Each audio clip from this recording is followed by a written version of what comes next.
कांग्रेस की पूर्ण 2/3 से ऊपर बहुमत थी, तब उन्होंने रिजाइन करते हुए क्या बोला?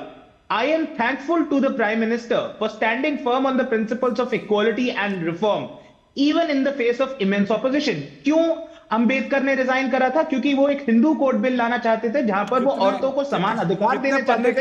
तो अंबेडकर जी का 2005 अंबेडकर जी का इस्तीफा कितने पन्ने का था? आपने दो लाइन पढ़ दी, तो 2 लाइन मैं भी पढ़ देता हूं। बताइए कितने पन्ने का उनका इस्तीफा था?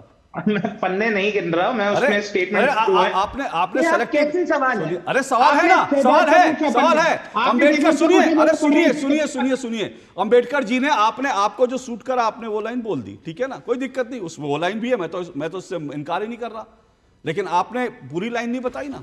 उन्होंने मंत्रिमंडल से जब इस्तीफा दिया था, उन्होंने कहा कि दलितों के ऊपर इतना अत्याचार हो रहा है और मैं जब जाता हूं तो उसकी सुनवाई नहीं होती। उन्होंने कहा पुलिस जो है दलितों के केस दर्ज नहीं करती, मेरे पास दलित आते हैं रोते हैं, उनके केस दर्ज नहीं करती है सरकार। और उन्होंने यह भी कहा कि मुझे कानून मंत्रालय जो दिया गया था मैं संतुष्ट नहीं था, क्योंकि मेरी प्रतिभा के अनुरूप कानून मंत्रालय नहीं था। उन्होंने कहा कि मुझे नेहरू जी, सुनिए, उन्होंने कहा मुझे नेहरू जी ने आश्वासन, एक मिनट, उन्होंने कहा स्टेटमेंट पढ़ेंगे, आप एग्जैक्ट स्टेटमेंट पढ़ेंगे जो आप क्लेम कर रहे हैं उसकी, आप एग्जैक्ट स्टेटमेंट पढ़ेंगे।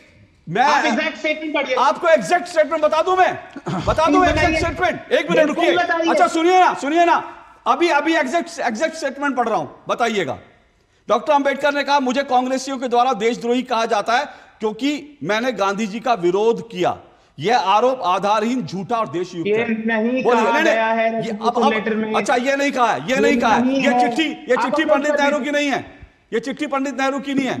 अब ये भी नहीं मानेंगे आप, सुनिए, ओके, अब मैं एक चीज, अब सुनिए, अब ये भी नहीं मानेंगे। मैं आपको एक आरटीआई का जवाब दे देता हूं। 2012 यूपीए की सरकार थी, ठीक है, 2000, सुनिए, अब मैं एक और जवाब दे रहा हूं, आरटीआई का जवाब, यूपीए सरकार की आरटीआई 2012 में आरटीआई लगी और उस आरटीआई के अंदर यह पूछा गया भाई कितने इंस्टॉलेशन, कितनी जो इंस्टीट्यूशन जो है किन किन के नाम पर। उस आरटीआई का जवाब आता है 58 इंस्टीट्यूशन जो है वो। क्यों बदलना पड़ रहा है? सुनिए ना, अब बाबा साहब भीमराव अंबेडकर के साथ क्या तमाशा आप लोग करते हैं, सुनना चाहिए ना। अरे भाई, बाबा साहब भीमराव अंबेडकर के साथ क्या तमाशा करते हैं, सुनिए। ये 2012 की आरटीआई है, ministry of planning, okay, ministry of planning. एक मिनट, मुझे आरटीआई जनता को बतानी है, ये जनता को सुनने का, जानने का हक है।